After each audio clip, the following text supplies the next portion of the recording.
Now friends, welcome back to your own channel DP classes. आप लोगों को अपने इस चैनल डीपी क्लासेस में स्वागत है। साथियों, पिछले लेक्चर में हम लोगों ने इंडाइसेस घातांक के ऊपर कुछ क्वेश्चंस को प्रैक्टिस किया था रूल्स पे बेस्ड। आई होप आप लोगों को पसंद आया होगा। अगर आपने नहीं देखा तो उन्हें देखिए। उससे पहले हमने इसकी सारे रूल्स रेगुलेशंस पढ़े थे।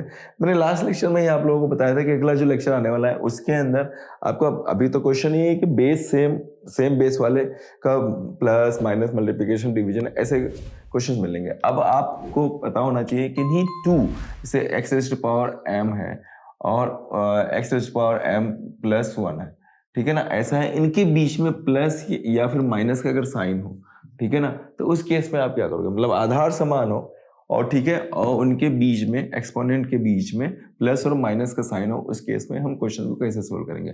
ऐसे केसेस में जिनकी जो सेम आधार वाले हैं उनको कॉमन लेंगे। जैसे कि क्वेश्चन मैं आपके लिए लेता हूँ। एक क्वेश्चन है मेरे पास 3 raise to power x minus 3 raise to power x plus 3 एक ये है। एक क्वेश्चन और लिखता हूँ। सेकेंड है मेरे पास 3 raise to power x minus 3 raise to power x minus 1, ठीक है, एक ही हो गया। और भी क्वेश्चन लेते हैं, पहले इन दोनों को करके हम सोल्व करते हैं। तो सबसे ध्यान दीजिएगा, सबसे पहले तो इसमें ऐसी सिचुएशन जब हो ना तो हम देखते हैं इसमें कॉमन क्या आ रहा है। तो ध्यान दीजिएगा, अभी जस्ट उल्टा चलने वाला है। 3 टू पावर x यहाँ पे दिख रहा है, 3 टू पावर x यहाँ पे दिख रहा है। तो आपको पता होना चाहिए, एक आइडेंटिटी हम लोगों ने किया था, a raise to power m into a raise to power n हो तो हम a raise to power m plus n करते थे। मतलब ऐसा लिखा हो तो ऐसा कर सकते थे। तो ऐसा लिखा है तो हम ऐसा नहीं ला सकते क्या? बिल्कुल ला सकते हैं। यहाँ इस सिचुएशन में देखो आप ध्यान से 3 raise to power x minus 3 raise to power x into 3 raise to power 3 ऐसा लिख सकता हूँ मैं ना। बिल्कुल समझ में है ना, ये वाला हम रिवर्स प्रोसेस गए। अब यहाँ देखिए ये और ये कॉमन आ गया, बस अब तो काम आसान हो गया। तो 3 रेज़ टू पावर x ये लीजिए कॉमन, ठीक है ना। कॉमन लेते हैं, क्या हो जाएगा ध्यान दीजिएगा, 1 माइनस 3 रेज़ टू पावर 3 हो गया। अब क्या होगा, 3 raise to power x minus 1 minus 3 raise to power 3 क्या होता है आपको पता होना चाहिए। 3 रेज़ टू पावर 3 27, ओके। और 1 माइनस 27 वो क्या हो जाएगा बताइए, 3 raise to power x minus 26, ठीक है ना। तो ये आंसर हो जाएगा, ओके। सिमिलरली ये वाला जो है इसको भी ऐसे करके देखते हैं। तो क्या कहता है इसके अंदर, सेम सिचुएशन, वही identity 3 raise to power x minus 3 raise to power x into 3 raise to power minus 1, okay. चलो जी, कॉमन लिया 3 रेज़ टू पावर x, क्या बच गया 1 minus 3 raise to power minus of 1। अब आपको एक चीज पता होना चाहिए और नहीं है तो ध्यान दीजिएगा, a raise to power minus of m है तो इसको मैं पॉजिटिव बनाने के लिए मैं नीचे लेके चला जाऊंगा, a raise to power m बना लूंगा, ठीक है। तो देखिए जी, तो मैंने पॉजिटिव बनाया तो 1/3 रेज़ टू पावर 1 था ना, ये 1 हो गया, पॉजिटिव 1/3 हो गया। अब इसको नॉर्मली सोल्व कर लो, कोई टेंशन नहीं। 3 एलसीएम 3 माइनस 1 तो हो जाएगा 3 रेज़ टू पावर x और ये हो जाएगा, क्या आ जाएगा जल्दी से देखो आप, 2/3, ठीक है ना, मल्टीप्लाई में ये इसका आंसर बन जाएगा। आई एम श्योर इसमें कहीं कोई परेशानी नहीं होनी चाहिए, ठीक है ना। तो ये दो क्वेश्चन मैंने किया और इस टाइप के और क्वेश्चन आप देखिए। चलो एक क्वेश्चन और ले लेता हूँ तो शायद और अच्छे से क्लियर हो जाएगा। जैसे आपको एक क्वेश्चन दिया है 5 raise to power 97 minus 5 raise to power 96 plus 5 raise to power 95, ये क्वेश्चन दे रखा है। इक्वल टू में दे रखा है k into 5 raise to power 95, ये दे रखा है। तो आपको फाइंड आउट करना है इसकी वैल्यू, किसकी value, you have to find out what is k। k क्या होगा, k का मान क्या होगा, what is the value of k। Options आपको सपोज दे दिया a b c और d। फर्स्ट में दे दिया आपको फर्स्ट दे दिया सपोज 25, सेकंड दे दिया 125, ठीक है ना, और थर्ड दे दिया सपोज 625 और फोर्थ दे दिया none of these.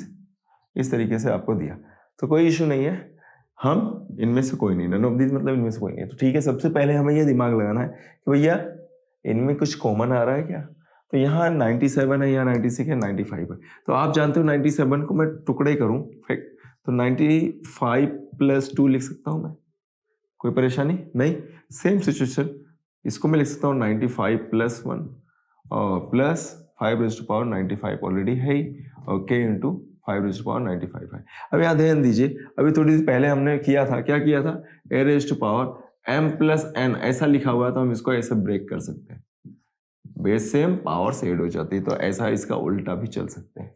Same situation यहाँ कीजिए। अब मैं बिल्कुल एक्सपांड करके इसलिए बता रहा हूँ कि आपको एग्जाम में कहीं कंफ्यूजन नहीं होता। ये देखिए स्क्वायर, फिर minus 5�95 into 5⁻1 plus 5⁻95 is equal to k into 5⁻95। अब देखिए 95 यहाँ पे देखिए सब में कॉमन आ रहा है जी।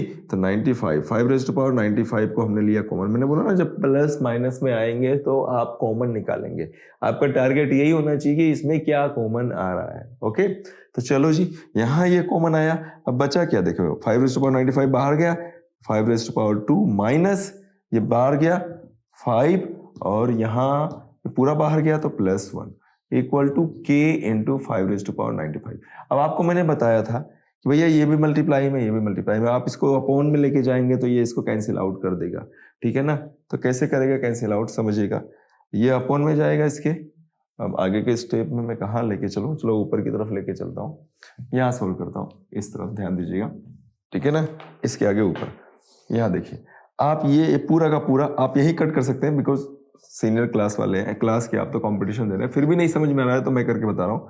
ब्रैकेट के अंदर वाला पार्ट तो मैं स्क्वायर कर देता हूँ, 5⁻2 मतलब 25 माइनस आप इन दोनों का डिफरेंस ले लीजिए तो क्या हो गया 4।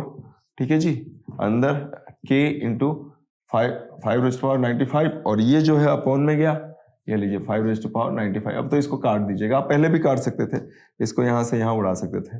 ठीक है ना, अब क्या बच गया के, इसको डिफरेंस ले लीजिए तो क्या आ जाएगा डिफरेंस लेने पे 25 माइनस 4 21 इज इक्वल टू के। तो के की वैल्यू 21। अब मैंने इसमें हालांकि ऑप्शन नहीं लिया है तो ऑप्शन में 21 कहीं ना कहीं आपको दिया होगा, अगर नहीं भी दिया तो आपको ये लास्ट वाला डी ऑप्शन क्या देखा है, नन ऑफ दीज, आपको डी राइट करना है। श्योर कैलकुलेशन मिस्टेक्स चेक करते रहिएगा और उसमें कहीं मिस्टेक्स नहीं होनी चाहिए, बट मेथड बिल्कुल यही है, इसमें कहीं कुछ कमी नहीं आएगी। ध्यान रखिएगा प्लस और माइनस का अगर आता है सिचुएशन तो हमेशा जो कॉमन निकल रहा है उसे कॉमन निकालिए और नॉर्मल वे में सोल्व होता है चला जाएगा। टेक इट इजी, कहीं टेंशन नहीं लेना, बिना टेंशन के इन क्वेश्चंस को करते जाना है। ओके चलो नेक्स्ट, अब आगे कंटिन्यू करते हैं हम लोग कुछ क्वेश्चंस को और हम लेते हैं। जैसे कि एक टाइप और है, टाइप तो क्या है, आइडेंटिटीज को ही यूज करते हुए चल रहे हैं हम लोग। आपके सारे क्वेश्चन उन्हीं आइडेंटिटीज जो आपके लॉज है ना उन्हीं के इर्द गिर्द आगे पीछे घूमती रहती है। जैसे कि एक हमने ये पढ़ा था a⁻m होल पावर n, इसको बहुत अभी यूज करना है, a⁻m into n। अब इसी में बेस्ड एक आधा क्वेश्चन मेरे पास और है। अच्छा एक चीज और ध्यान समझिए, एक ऐसा लिखा हुआ है, एक ऐसा लिखा हुआ है, a⁻m होल, इसके ऊपर पावर n, इन दोनों में डिफरेंस है। जैसे इसका प्रैक्टिकल एग्जांपल लिया मैंने 2⁻3 होल पावर 5, ये लिया मैंने।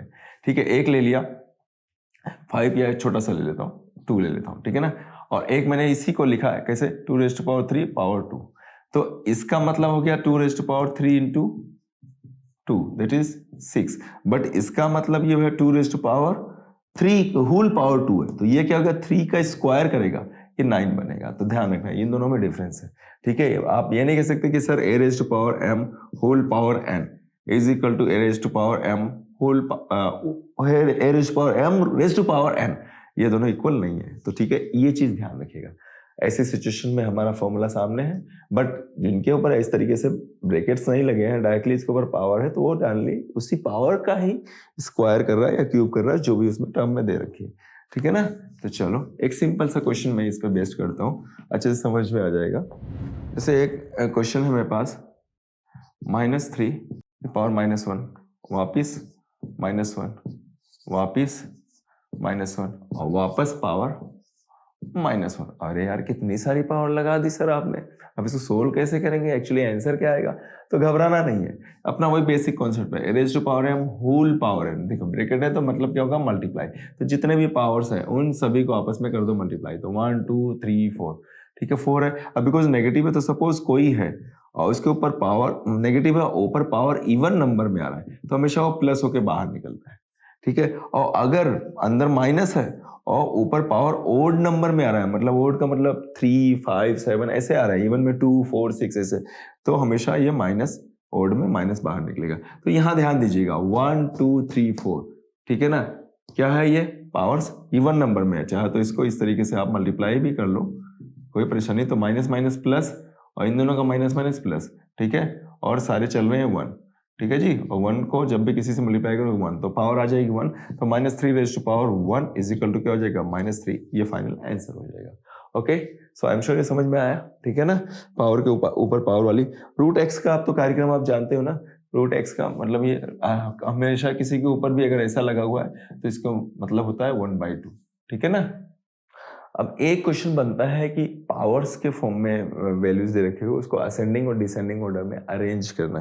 जैसे कि एक क्वेश्चन मेरे पास है, आपको बोला है sir 2 raised to power 1/2 into 3 raised to power 1/3 into 6 raised to power 1/6 into 12 raised to power 1/12। इसको आप मुझे असेंडिंग ऑर्डर मतलब आरोही क्रम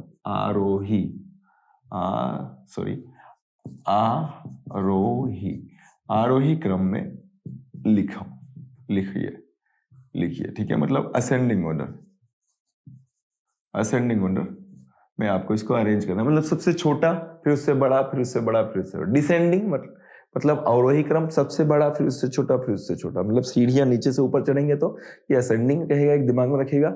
ऊपर से नीचे उतरोगे तो सबसे बड़े से फिर छोटे फिर छोटे छोटे, उसे डिसेंडिंग बोलेंगे। तो यहाँ असेंडिंग बोला। अब भाई ऐसी सिचुएशन में ऐसे देखने तो पता नहीं लग रहा है, तो बोले तो भाई ये सबसे बड़ा यही दिख रहा है, तो फिर उसके बाद ये फिर ये तो ऐसे लिख दे, ऐसे नहीं।